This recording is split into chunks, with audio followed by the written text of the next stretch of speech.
Walaupun Peggy atau Peron sudah tertangkap dan disebut sebagai otak pembunuhan dari Eki dan Vina, tapi benang kusut belum sepenuhnya terurai, jalan buntu belum sepenuhnya terbuka. Dan ada satu lagi sosok yang dimintai keterangannya, yaitu Linda.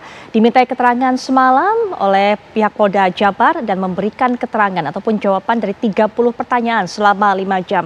Selain menjelaskan apa hubungannya dengan Vina dan juga Eki, Linda juga menjelaskan di mana posisinya pada saat kejadian itu dan apakah ia mengenal Peggy atau Peron. Jawabannya adalah tidak mengenal Peggy ataupun Peron. Kami sebenarnya juga sudah mengundang kuasa hukum dari almarhumah Vina yang bisa juga mewakili Linda dalam kesempatan perbincangan ini. Tapi memang dari pihak kuasa hukum baru akan membuka suara dan juga memberikan keterangan lebih lengkap lagi esok setelah konferensi pers pada Rabu siang. Nah, kami akan membahas mengenai hal ini bersama dengan para narasumber.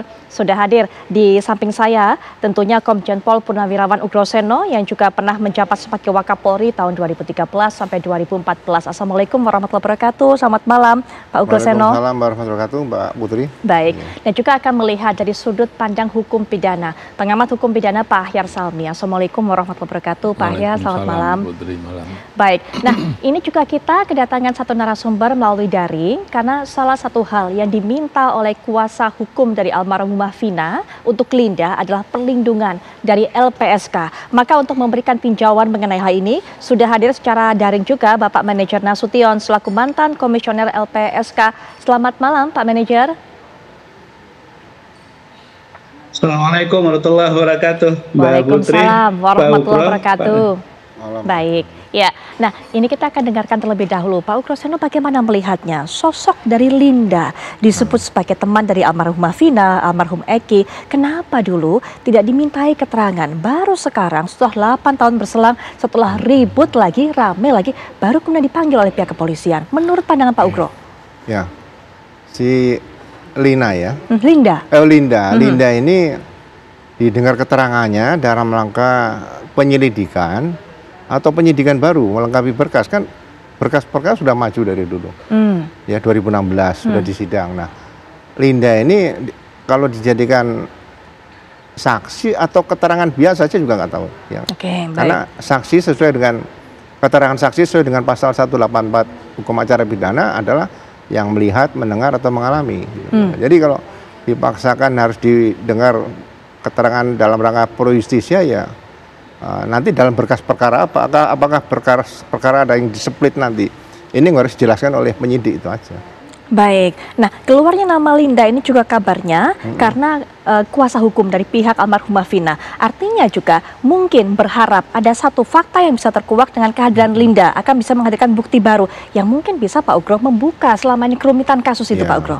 Ya begini, begitu ada kejadian yang dugaan pidana, aparat penyidik atau kepolisian kan membuat surat perintah dimulainya penyidikan. Nah, untuk melengkapi penyidikan ini dibutuhkan suatu penyelidikan. Jadi penyelidikan ini harus ada dasarnya adalah SPDP atau surat perintah dimulai penyidikan. Nah, untuk si Linda ini bisa juga diambil keterangannya sehubungan dengan surat perintah dimulai penyidikan dalam kasus terbunuhnya Vina waktu itu. Kemudian ada penyelidikan baru lagi dilakukan terhadap Linda, itu nggak ada masalah.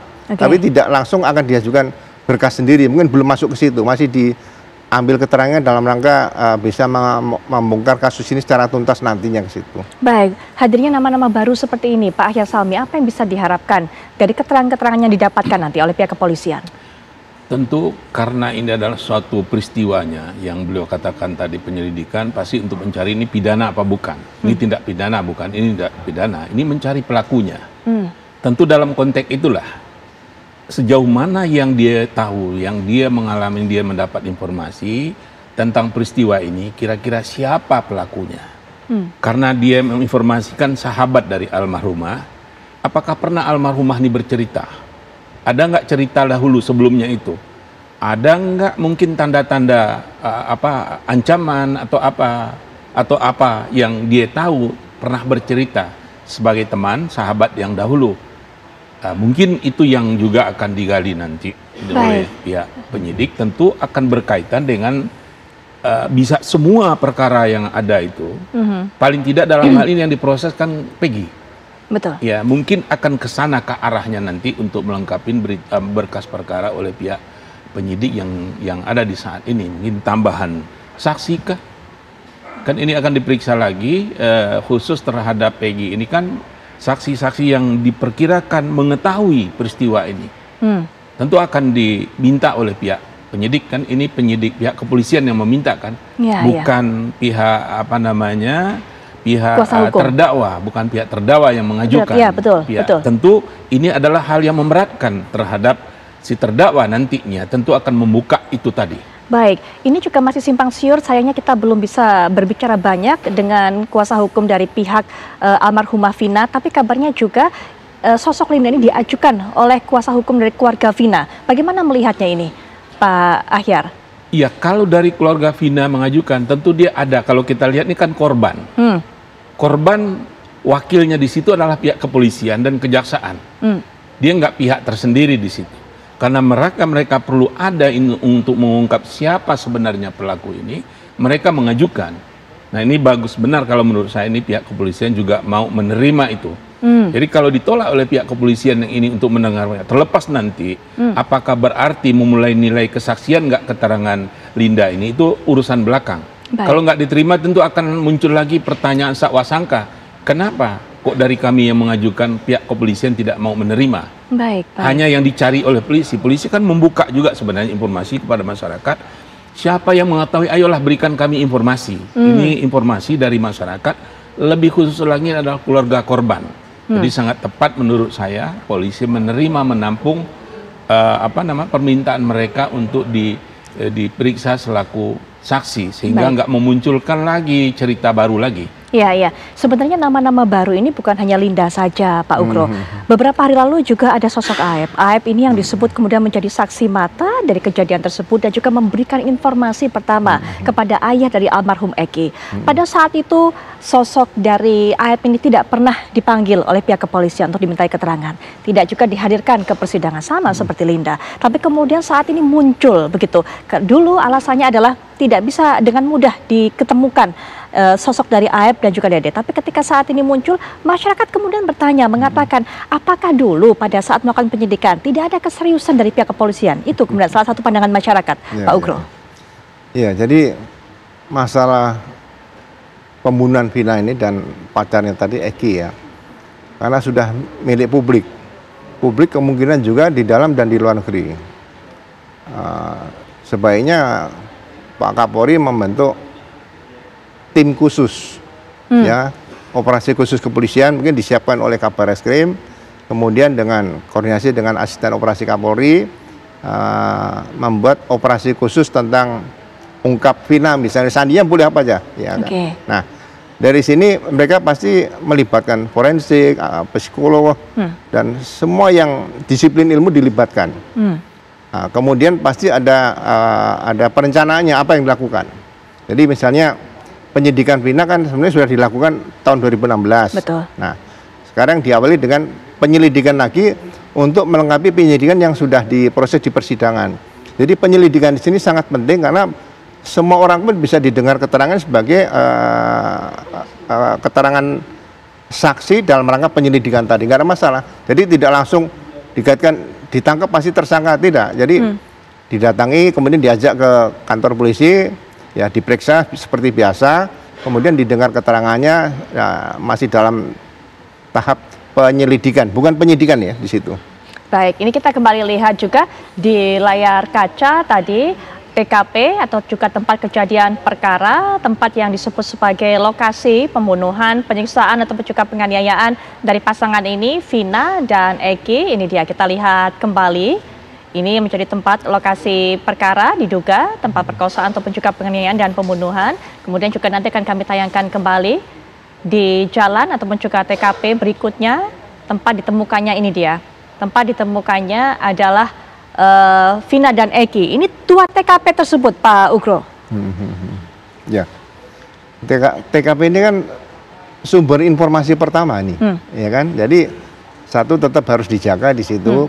Ya, kalau perlu disiapkan petugas untuk jaga, jangan sampai rusak walaupun sudah terjadi 2016, ya kan. Nah, bicara dari TKP nanti akan terlihat bagaimana sih kejadian sebenarnya. Di sini harusnya kan Ya sebenarnya saya tetap bangga karena Polri ini kan punya ahli-ahli pendidikan Jerman juga ada, ya kan, pendidikan FBI juga ada, Megamendung juga ada. Kalau saya termasuk Megamendung kan gitu. Jadi ini saatnya lah dibuktikan bahwa polisi harus bisa mampu mengungkap kasus ini sejelas-jelasnya apa yang terjadi sebenarnya. Baik, tapi Pak Ugro melihat kalau dari olah TKP ini banyak yang kemudian mengatakan, ada beberapa pengamat juga termasuk masyarakat juga, adanya mungkin ada yang miss di masalah olah TKP, tidak dikelola dengan baik, adanya manajemen penyelidikan yang juga tidak cukup mumpuni pada saat 2016. Kalau Pak Ugro melihat memantau kasus ini? Ya begini, TKP dalam keadaan utuh polisi harus sanggup mengungkap. TKP dalam keadaan rusak, polisi juga harus sanggup mengungkap. Jadi kita nggak usah ragu dengan kepolisian, pasti kalau dikerjakan oleh tim yang solid dan lengkap, ini kasus pembunuhan Vina ini dan rekan prianya tadi yang juga meninggal, saya yakin akan bisa mengarah kepada titik terang apa yang terjadi sebenarnya. Itu aja. Baik, nah kita kembali lihat ini adalah lokasi ataupun juga diduga tempat kejadian perkara pembunuhan dan juga penganiayaan terhadap pasangan ini, Vina dan Eki, di mana TKP ini juga terlihat sepi pada siang hari. Dan apakah kemudian ini betul yang menjadi TKP dan ini tempat ditemukannya dari jenazah ini, melihat sudah cukup lama ini Pak Ahyar, begitu kan? Apalagi sekarang dihadirkan keterangan-keterangan baru begitu.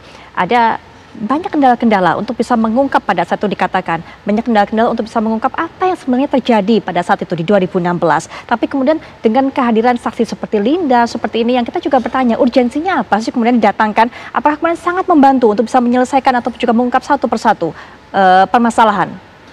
Tentu kita berharap demikian. Semakin ada saksi yang baru, ini kan ada versi yang lain juga kan dari yang sudah yang inkrah itu. Nah, perlu ada tambahan saksi untuk mengungkap sesuatu yang sesungguh yang sebenarnya. Saya setuju dengan apa yang Pak Ugro katakan tadi. Kalau dibentuk tim khusus ini mungkin akan jauh lebih daya dorongnya kah? Tentu beliau sangat berpengalaman di situ. Itu yang kita harapkan karena ini sangat complicated ini persoalan. Jauh dari kasus-kasus pidana yang saya ikutin dari dulu, ini yang menarik perhatian masyarakat dan ini complicated. Tidak saja persoalan bisa terjadi kasus Sengkon dan Karta, bisa juga muncul cerita-cerita yang lain lagi nanti. Jadi kita bandingkan dengan kasus yang polisi kita sebelumnya, Pak Sambo, kemudian kasus Jessica, kemudian adalah kasus di Sukabumi yang itu. Kalau menurut saya ini jauh lebih kompleks ini persoalan dan jauh mendapat perhatian lebih banyak dari masyarakat sampai diangkat ke televisi. Ke film kan, jadi perhatian dari masyarakat. Kenapa diangkat? Bukan mustahil, ini banyak hal-hal yang dirasakan janggal, yang belum terungkap semestinya, belum mencerminkan rasa keadilan masyarakat terhadap peristiwa ini. Makanya ini perlu direspon dengan baik oleh pihak kepolisian kita dan saya yakin juga akan mampu untuk mengungkap itu. Nah, tambahan lagi juga mungkin satelit kita ini mungkin perlu kita pelengkapkan lagi nanti. Tidak hanya di CCTV saat sekarang ini. Bisa nggak satelit itu melingkupin wilayah Indonesia, bisa melihat nanti jika terjadi tindak pidana di situ, bisa kita pakai itu sebagai alat bukti. Jadi nggak cukup lagi CCTV, ini aja kan nggak ada CCTV nih, nggak dibuka kan. Kalau ada di satelit, nah mungkin juga pihak kepolisian kita, itu kan ada juga, entah negara Amerika kah yang punya atau negara lain yang punya, yang bisa meneropong apa yang terjadi setiap detik di dunia ini, ada nggak? Kalau ada, tolong itu diakses, bisa dilihat lagi. Kalau menurut informasi satelit itu orang siapa yang jalan dia bisa kelihatan. Walaupun pada saat itu. Walau iya, ini kan satelit ini kan udah lama ya. Kita yang belum punya, mungkin nggak satelit kita belum ada untuk itu. Ada nggak negara lain? Kan ada jaringan polisi internasional kita. Coba minta bantuan kita untuk membongkar alat bukti yang sudah lama tadi. Kalau kita nggak punya alatnya, mungkin kita minta bantuan ke yang lain untuk membuka. Lagi peristiwa tahun 2016 masih bisa nggak dibuka itu? Kalau ada nanti akan tampak di situ. Sedangkan menurut informasi yang sepertinya bukan bidangnya saya, itu tambang-tambang yang ada, bahan-bahan yang ada di dalam bumi itu bisa dilihat dari satelit.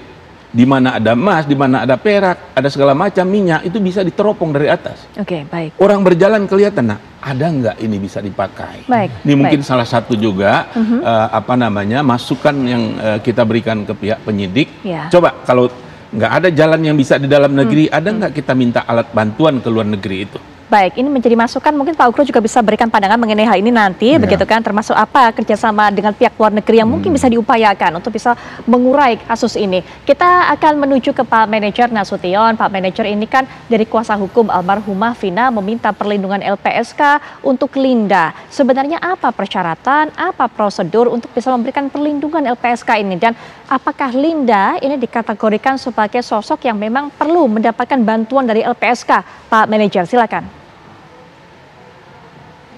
Iya, Mbak Putri, Pak Ukro dan Pak Akhyar. Pertama, tentu kita prihatin ya. Ini kasus yang terjadi 2016, kemudian orangnya pelakunya yang diduga sebagai sudah ditangkap, sudah diadili, dan ternyata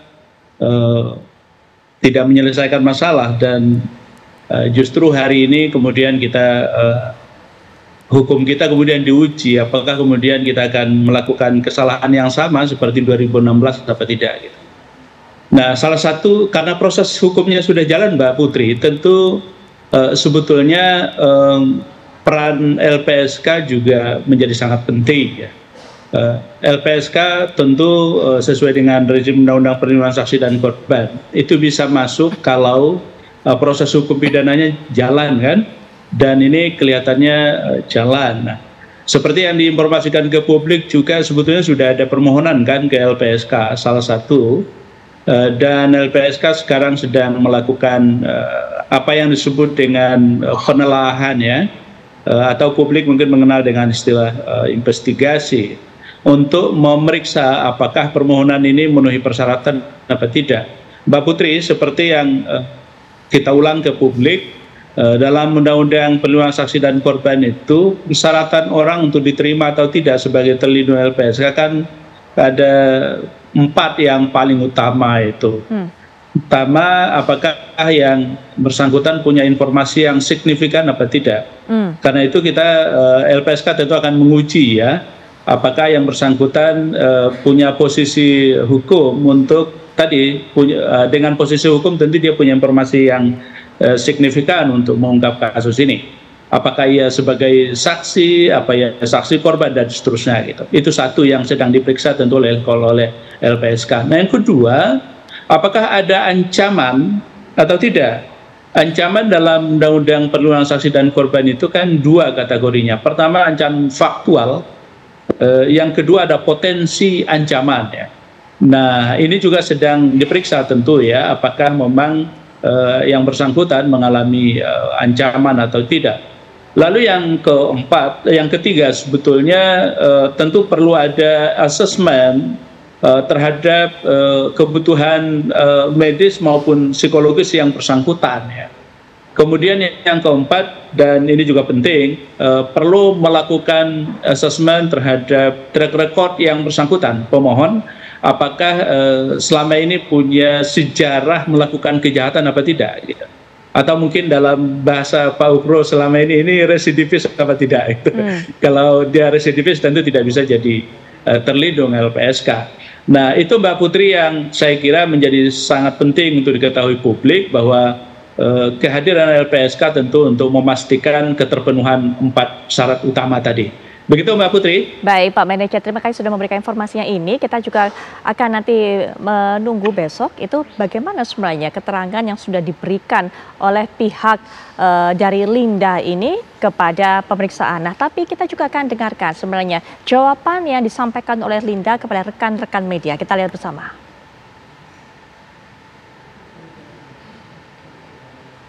Ke Peggy? Enggak kenal sama Peggy, pelaku? Linda ada di TKP Mbak katanya. Itu kan dari film kalian bisa menggiring opini seperti itu kan. Jadi dia nggak tahu sama. Tapi secara keseluruhan dari 8 terpidana sekaligus Peggy, kenal nggak Mbak secara pribadi? Enggak. Nggak kenal sama sekali. Saat kejadian lagi di mana Mbak Linda? Ada di rumah. kebetulan ada di rumah. Terakhir kontak dengan almarhum Vina sebelum kejadian berapa hari, Mbak? Sudah lama. Ada sebulan? Sebelum kejadian Sudah lama banget. Lebih dari 6 bulan mungkin. Berapa? Udah lama. Udah lebih dari 6 bulan karena si Linda udah putus sama anak ekspedisi, jadi udah nggak pernah ketemu lagi gitu. Linda pernah nanya ke Vina, Vina pernah curhat nggak terkait asmara atau apa gitu? Enggak, karena itulah kita tuh hubungannya tidak sedekat yang difilmkan loh gitu. Cuma teman biasa aja.